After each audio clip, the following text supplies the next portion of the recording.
For if I have your presence with me, then what more could I ask for, Lord? I just need you, Lord. I just need you, Lord. So come on, let's just declare this song together. From the depths of your heart, just sing this song together.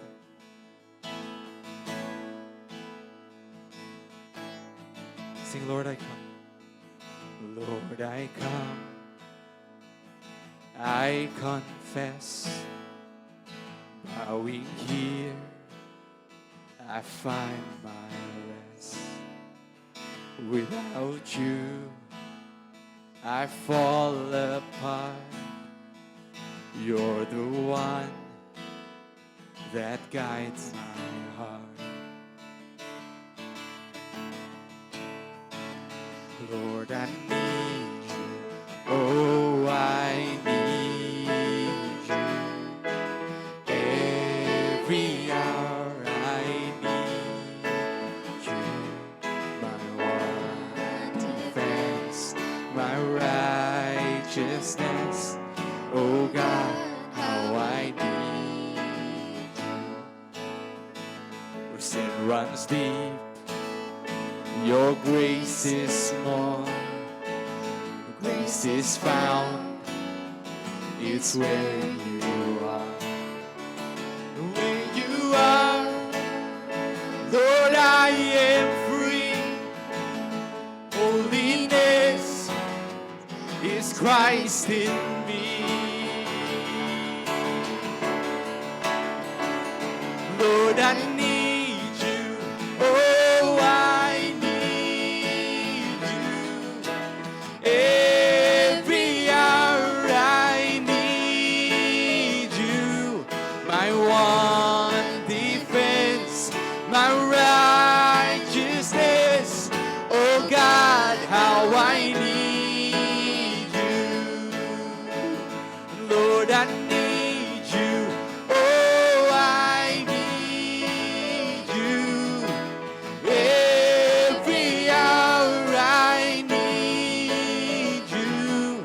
My one defense, my righteousness. Oh God, how I need you. So teach my song to rise to you. When temptation comes my way, when I cannot stand, I'll fall on you. Jesus, you're my hope and stay. Lord, I need you. Oh, I need you. Every hour I need you. My one defense, my righteousness. Oh God, how I need you. Lord, I need you. Lord, I need you. Oh, I need you. Every hour I need you. My one defense, my righteousness. Oh God, how I need you. You're my one defense, my righteousness. Oh God, how I need you. Yes, Lord, we just declare that we need you. Yes, we just need you so much, Lord. And you've never failed us before. So we just want to declare how much we want to worship you, how much we just want to be with you, Lord. You've never failed us before, Lord. You've never failed. So you won't fail now, Lord, no matter what tribulations that I face, oh Lord. I just know that you're with me, Lord. Oh, be my anthem.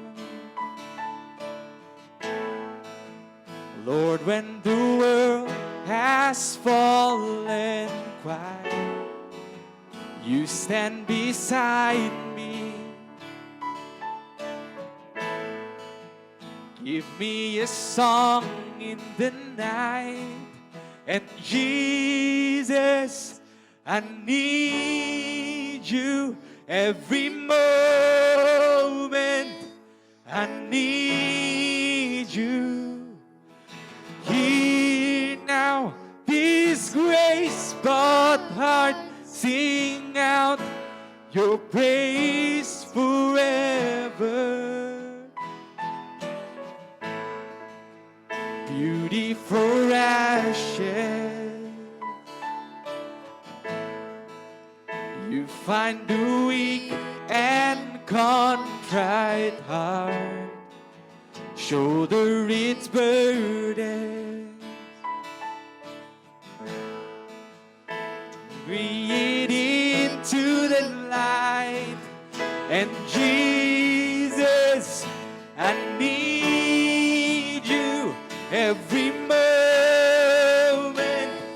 I need you. Hear now this grace, but heart sing out your praise forever. And Jesus, I need you every moment. I need you. Hear now this grace, but heart sing out your praise forever. Oh.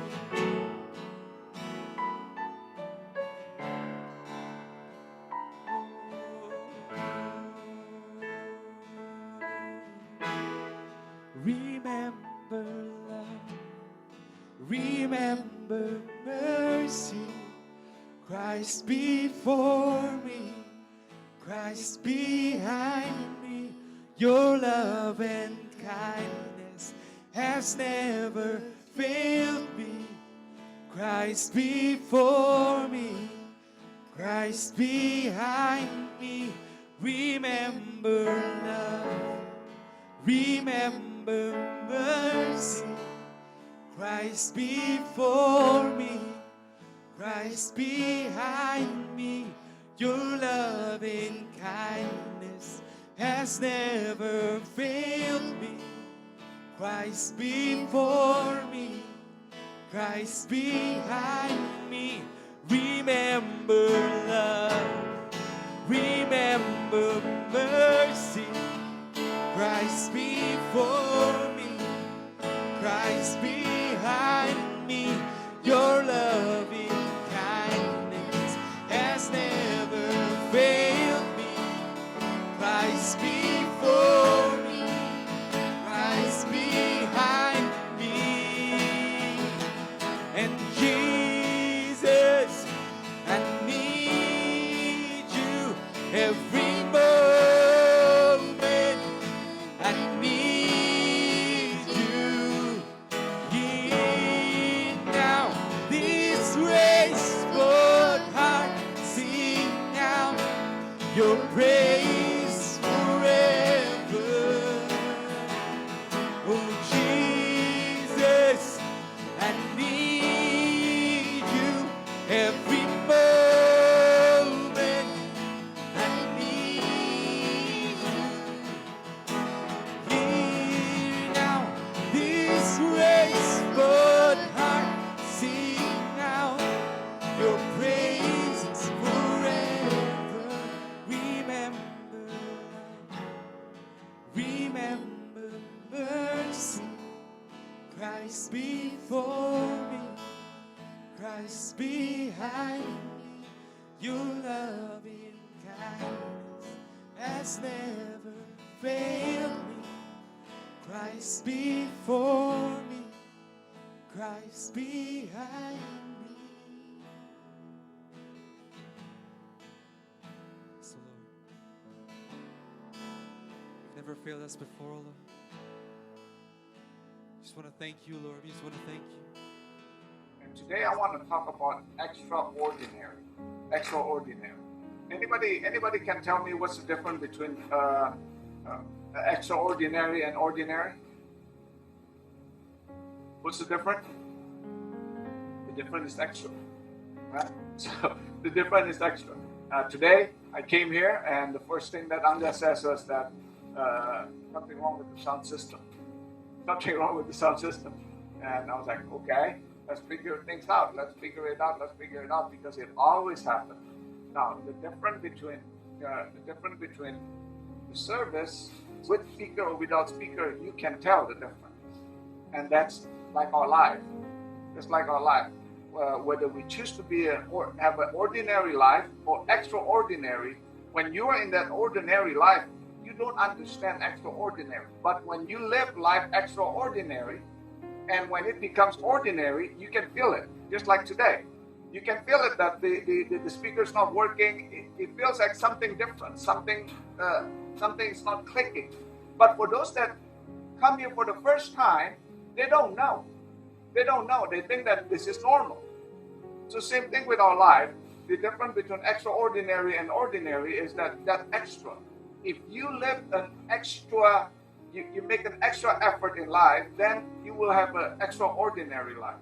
And then this C.S. Lewis says, hardship often prepare ordinary people for an extraordinary destiny. So hardship will prepare you. Don't run away from hardship, but hardship will prepare you from being ordinary people to extraordinary. And anybody know this guy? His name is Frank McKinney. Anybody know him personally? Anybody have ever read his book or have heard of his name? Anybody? Anybody know Frank? Okay. Frank was born and raised in Indiana, and his dad is an Olympian medalist. He won medal, but he doesn't believe in God. His dad. He grew up that way. So his mom just loved the Lord.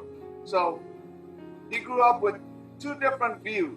Dad is saying that don't worry about God. You try your best. Mom is saying that you gotta love God. You gotta worship God. So he grew up that way. So 13 years old, he started hanging out with wrong crowd. There's no unity in the house, and he grew up in the wrong crowd. And then grew up with wrong crowd, and then he started smoking and started using drugs. And one day, he decided to start stealing stuff. So he stole cars, and then what happened? Got caught, went to jail, juvenile, and went to jail. And there, he found a Bible, because there's nothing else to do in the prison. So he found the Bible, he started reading them from the front to the back, and he gave his life to Jesus. And then once he gave his life to Jesus, he decided that I need to change the scenery, I need to change place, because how many of you have known that in the small town, usually you get in trouble?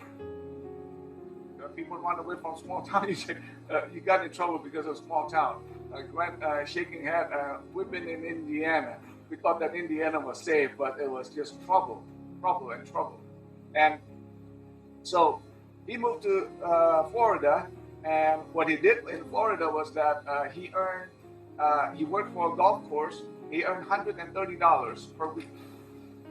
So he's adult now. He earned $130 per week, and then as he was working that $130 per week, he said to God, I need a friend because I don't have a friend.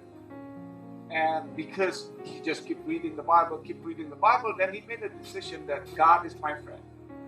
I don't want anybody else, but God is my friend. And then he developed that personal relationship with God. As he developed that personal relationship with God and started serving and started loving God, what happened was that God started giving him ideas. So the first thing that he did was that he saved enough money and he bought a house, a crack house. Your past could be the foundation of your future. He bought a crack house. Why? Because he knows crack house. He knows crack house. He grew up that way. So he bought that crack house, $50,000. He flipped them. Made some money, and he thought about himself, $130 a week, and and then he started flipping houses. He started flipping houses from one crack house to another crack house to another crack house. Then eventually even bigger, because he says that there's something more in life than this. So now he is being known for somebody that is just extraordinary. He would buy a house or buy land, and now the most expensive house that he ever built and sold was $50 million. He just designed one at $14 million. He's putting in that big place. And in the same time as he was doing that, he was serving in the soup kitchen. So God is using him with the money that he has. He's serving in the soup kitchen, and he's financing, I think his ministry is in Haiti. So what he did in Haiti was that he did the microeconomic lending. So he would lend to the small businesses there with small interest so that they could start a business. So he's saying, this is what he said. He says, to live an extraordinary life, you must resist. You must resist an ordinary approach. To live an extraordinary life, you must resist an unordinary approach. What is an ordinary approach? Is my life is just every 2 weeks get a paycheck and pay my mortgage and die? Is it that way? Pay my bill, pay my mortgage and die? That's what basically it. It's to live an extraordinary life, you have to resist an ordinary approach. An ordinary approach that, I just want to be saved and this is my life because my family that way.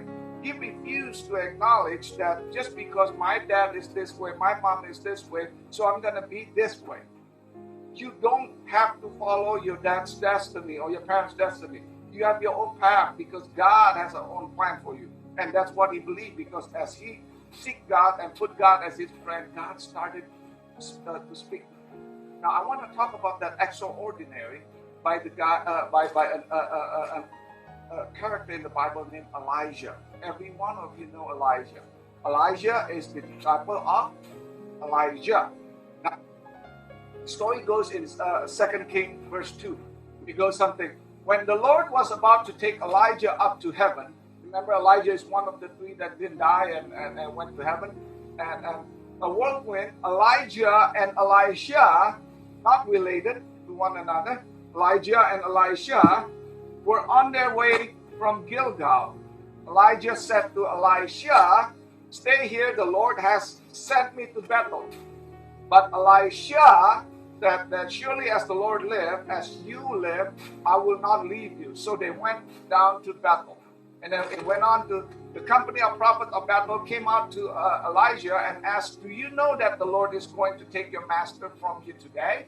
So there's like 50 prophets were following them.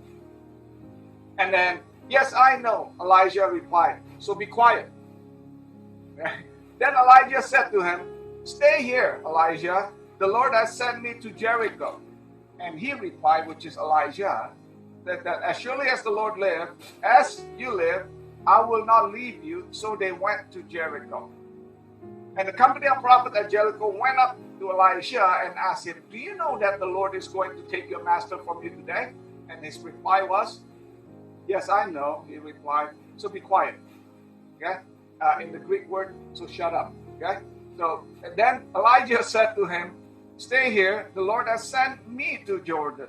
And he replied, as surely as the Lord live, as you live, I will not leave you. So that two of them walked on. Now, how many miracles did Elijah perform in his life? 8. How many of you have experienced miracle in your life? More than 8 times. So when somebody said that I have performed, somehow God used me to perform 8 miracles, what do you say? What an amazing life. But Elijah, who's the disciple, performed 16 miracles. So double the size of the mentor. Double the size of mentor. So you're looking at, if I can use this, this is ordinary. 8. 8 is ordinary. Somebody thought that, you know what, if I could just make certain amount of money, if I could just have a wife or have a husband with 1 kid, that's enough. I'm not saying that don't be content, but what I'm saying is that God, don't limit what God can do to you. Don't limit what can do to you. It's not your circumstances. So when Elijah performed this 8 miracle, Elijah performed 16 miracles.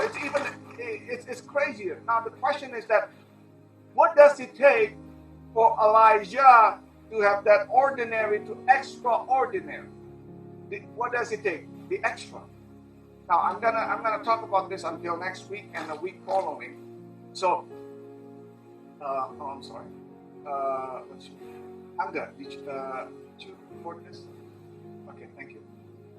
So, two things that I want you to remember. In order for Elijah to perform, to live life, extraordinary life. Okay?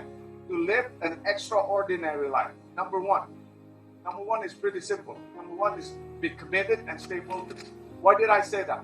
Look at the story. When the Lord was about to take Elijah up to heaven in a whirlwind, Elijah and Elisha were on their way from Gilgal. Elijah said to Elijah, "Stay here, the Lord has sent me to battle." He said, "Stay here, the Lord has sent me to battle." But Elijah said, "Surely as the Lord lives, as you live, I will not leave you."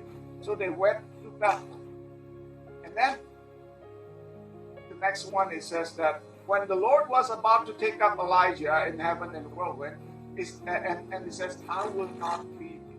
And then the next thing it says this: the company of prophet of Bethel came out to Elijah and asked, "Do you know that the Lord is going to take the master from you today?" "Yes, I know," Elijah replied. "So be quiet." What's the key word here? Be quiet. Yes, I know, be quiet. Sometimes a lot of us, we're so bogged down with the circumstances that we have, we make that as an excuse. Let me give you an example. This morning, after that ants episode, right? After the battle with the ants, I built my car, I got out, and then sometimes I'm a law-abiding citizen. Sometimes I don't. So I drive pretty fast usually. I'm like Tessa, but I drive pretty fast. So and it was like 40 miles speed limit. So this morning I decided that to drive how many miles? And you guys think about me so bad. This morning is Sunday. Today is Sunday. So I decided to be a law-abiding citizen. I'm committed to be a law-abiding citizen, and my focus was I'm gonna go to church. I'm gonna preach, because I remember Paul says that I don't preach and be disqualified. Okay, so I decided to follow the law and be a law-abiding citizen.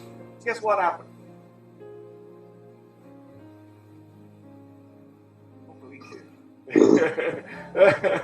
So what happened was that this guy, he was speeding, I think about 80, way back there, and then he just all the way to my back, and then I can hear him, the brake, and I was like, okay, and then he went to my left and started honking, and just honking and honking and honking and honking. I just looked at him and I did this. And then went in front of me. What did he do? And hit the brake. So, what did I do? Thank you, honey. Speaking from experience. I was just looking at it, and then today I decided to be committed and stay focused on I'm going to church. I'm going to church and I don't want to be disqualified. So I just follow, and then I did this again. So he went this way, like this. And then stopped.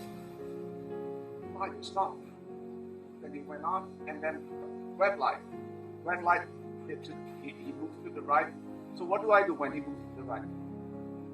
I just saw right beside him. I went right beside him, and then I said, "I'm sorry." So he rolled down his window.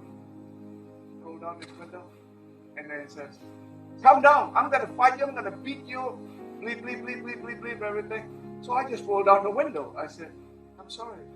You're lucky that come down now. He was going to get out, and I was like, "I'm sorry, sir." So I just stay there, and he start saying things, and then so I just go. And then on the way I was like, wow, that's extraordinary. usually I would come down and then I would just challenge him. That's my flesh. I would just come down and challenge him. I said, what is wrong with you? Have you had your coffee, or you got too much coffee, or whatever it is? So what is wrong with you? I didn't do anything. I would plead my case. What did I do? I didn't do anything. But today I just decided that to be committed, to be a good person, and to be a pastor, and stay focused that I need to preach. Guess what happened on the way? It felt good. It felt good. It's not only that it felt good, it felt that you are more than comfortable. It felt that I don't need to fight. I don't need people, that I have self-control in life. So look at this, back to this story. They were going somewhere, and then you got people chirping. You got people chirping right here. Company of prophet. Prophet and Balaam came out to Elijah, and then, do you know that they're going to blah, blah, blah, blah, blah? And then he was so focused and committed to Elijah, and then he says what? Yes, I know. So be quiet. And I'm just laser focused on what God has in front of me. He was just laser focused. And then Elijah says what? Stay here, Elijah. The Lord has sent me to Jericho. What was his reply? As surely as the Lord lives, and as you live, I will not leave you. He was just focused. Well, his mentor asked him, no, I'm focused here. I'm focused here. And then he went on. They went on to different city. As they went on to different city, the same thing again happened. The company of prophets at Jericho went up to Elijah and asked him, do you know that the Lord is going to take your master from you today? He is living as if he knows what's going on. He knows that his time is short with Elijah.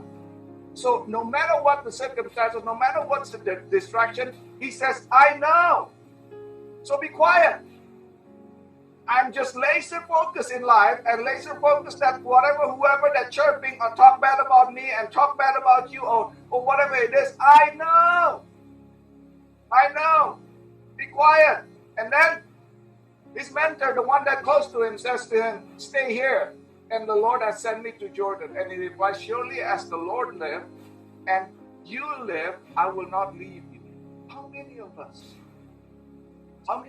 get offended over small things? How many of us? I'm not trying to make you feel guilty. I am too that way. How many of us get so down or discouraged and worried for things that just small things? Small things. And yet, same thing with this guy, Frank McKinney. He can say that, because my dad was not there, he was doing his thing and he didn't teach me about God, and that's why I smoke crack. I use crack, and then I steal and all kind of excuses. No. He decided that when I know the Lord, this is what the Lord wants me to do, I'm going to focus on this. And then he stayed focused that way, Many, many times in life, we got that distraction. Whether that distraction is from the naysayer out there, we're trying to make everybody look good, or even people that is the closest to us. Just keep chirping. And then we said this, I wish that I would marry someone else, or I wish that my children is this way, I wish my parent this way, or else I will be extraordinary. But not Elijah. Elijah said that, I know. Be quiet. I will not leave you. How many times that we said that? I know. Be quiet. I'm going somewhere. I'm going to stay focused and be committed to this cause that God has called me. Even though it's hard, but that's part of what God is sending to me, a foundation that God has given me. So, in order for us to have that extraordinary life, we got to be committed and stay focused. But there are more. I'm not going to bore you. One more. And then next week, I'll give you two more. Okay? Stay committed and stay focused. What is that in your life that you know that you need to do, but you get derailed because you're not focused and you're not committed? What is that in your life? Stay committed and stay focused. Number two, look at this story. When the Lord was about to take Elijah up to heaven in a whirlwind, Elijah and Elijah were on their way from Gilgal. Let me ask you this question. How many of you have been in this, have lived in more than 2 or 3 cities at a time? We all do, right? Kids, nobody, not nobody, not a lot of people are born and raised in Arizona. German, born and raised in Arizona. Yeah, born and raised in Arizona. Anybody else? Nobody else, right? Noel and you got people born and raised in Arizona. And a lot of us are from everywhere. Okay? Let me give you an example. Rudy, Singapore. When you think about Singapore, there's one thing about Singapore that reminded you. What would that be? Food. Okay, good. Okay, Chandra, Singapore. What's one thing that reminded you that you learned from Singapore going up there? Clean. Right? There's this memory. Okay. Servi, Jakarta. What's the memory that leaves behind? What is? Okay, let me rephrase that. What do you think God is teaching you about living in Jakarta?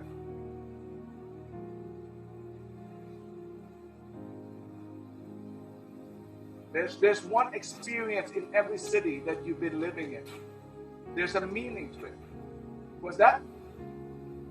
Traffic. Okay, you learn about traffic, right?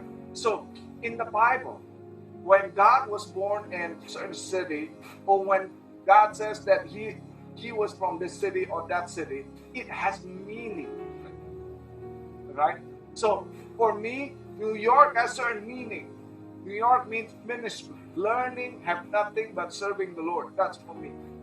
And LA means family, because that's where I get married. And every time I go to LA, my wife and I we're just thinking about how we first started at the apartment. And before that, we were riding that bus and all that. So it has certain meaning to it. So the same thing in the Bible. In this story, they went to city after city. It's by design, by God. It's not coincidence that they went one city to another city. Before the miracle that Elijah performed, he went through this. He went through being committed and staying focused what he wants. Right? Second, what's interesting is that they said that Elijah and Elisha were on their way from what's the city name? Gilgal. Can anybody tell me about Gilgal? Gilgal. Have you heard of that city, Gilgal? Okay, I'm not there. Anybody? What comes to your mind when the city of Gilgal? The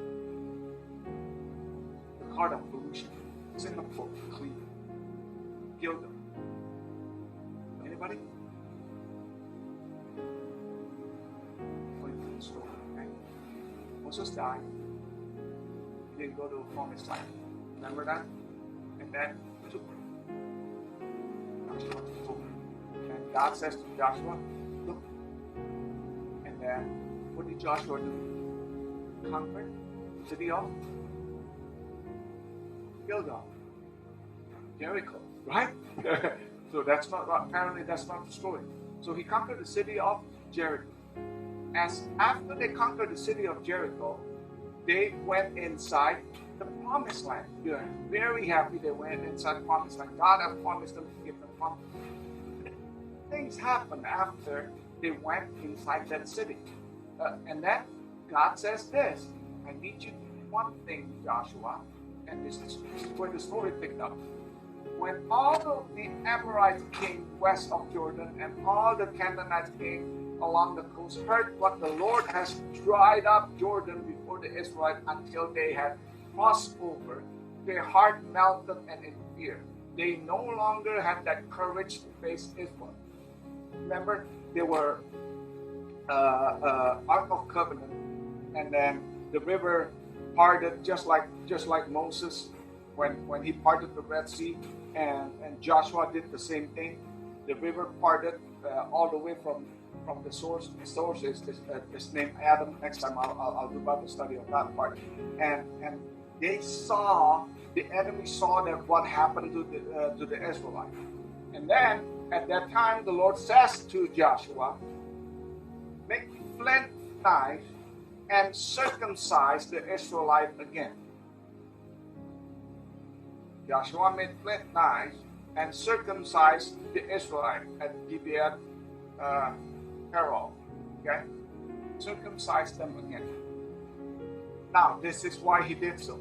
All those who came out of Egypt and all the men of military age died in the wilderness on the way after leaving Egypt. Remember? How many of them survived?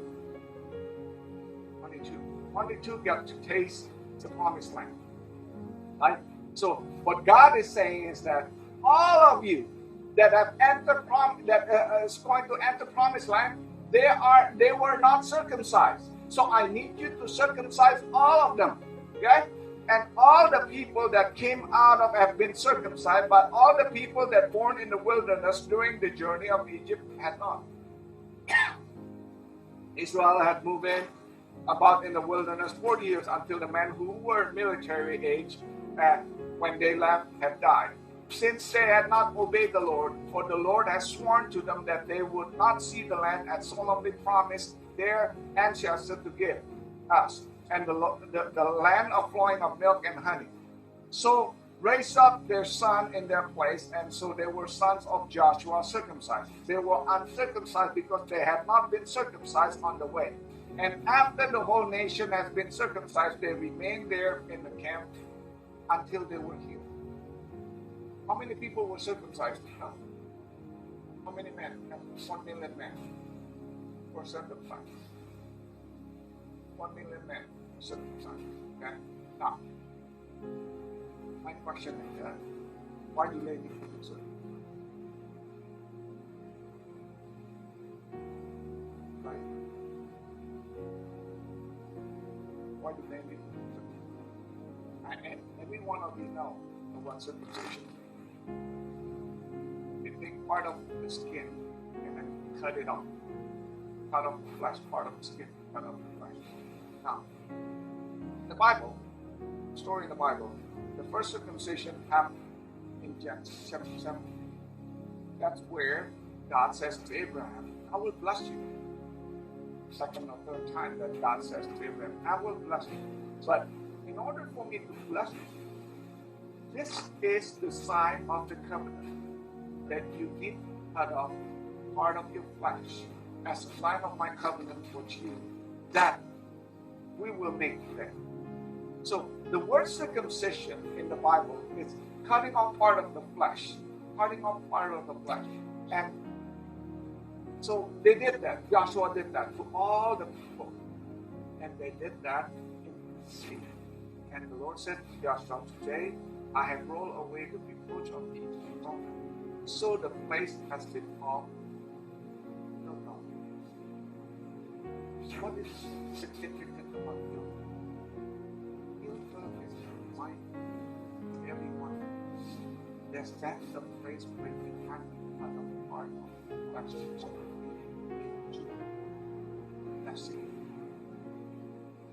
Gilgal is a place to remind you that in order for you to get the blessing of promise of God, you have to cut off things.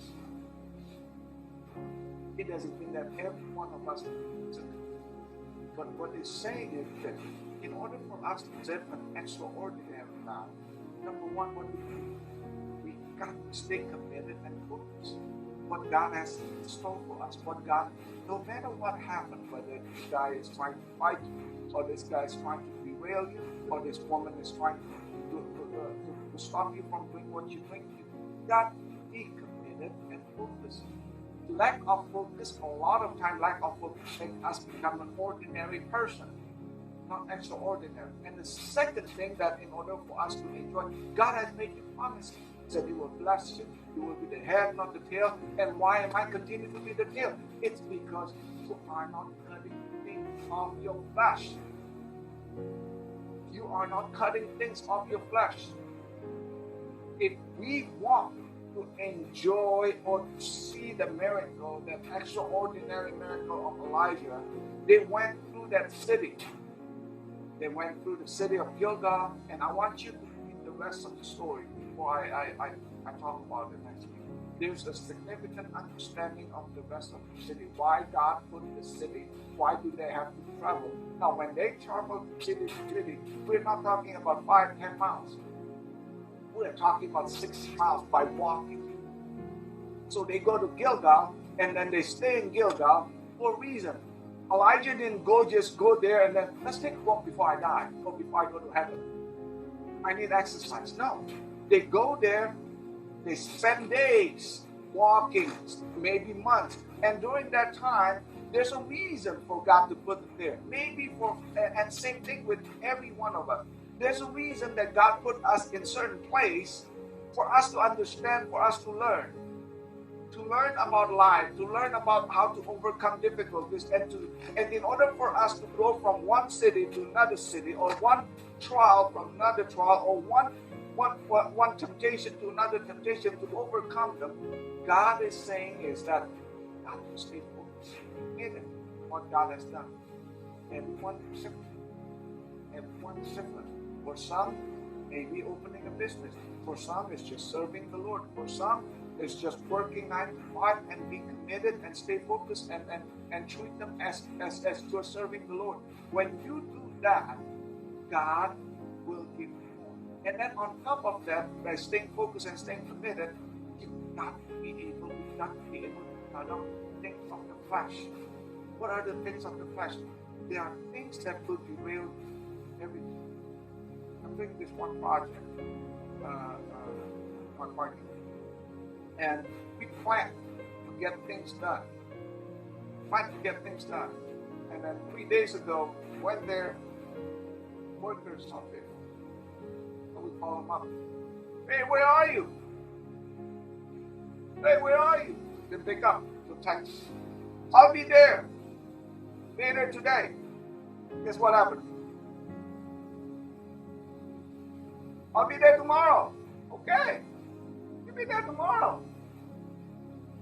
It's been 3 days. And then the excuse was, what? Many people working there. I don't like it. I like to work by myself. So, people always do that to you. People overpromise. Yes. It's not about them. It's about us.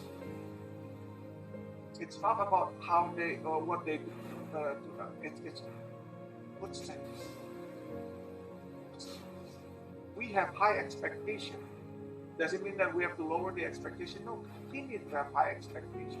But continue that, God, why do you give me that kind of person?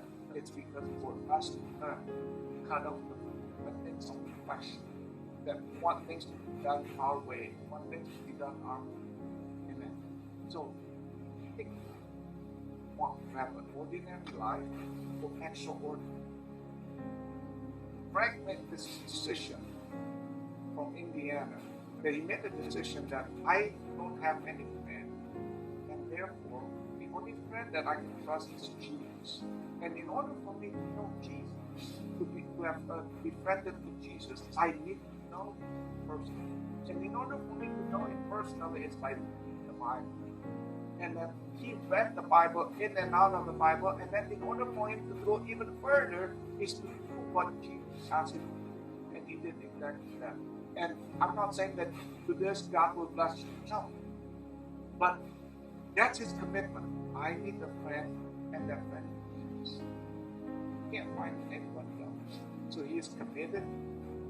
And then on top of that, my things flash. Nothing one by one. Because the more that he knows Jesus, the more that he understands that he's alive. Elijah, I know he's quiet.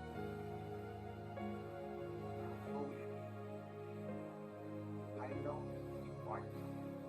I know he's quiet. See, I want you to be just as we want. Be committed, stay focused on him, and then start realized that there's a lot of things in my flesh, my emotion, my ego, my everything. That's where we need to cut things off. Be committed to it. And then when you have time, I urge you to continue to read 2 Kings chapter 2. Look at the rest of the story. Let me give you a advice for some next week. Build a city. A city. And look at in the Bible, that city, what who was in that city, what God says to that person that's to him, come back and learn together.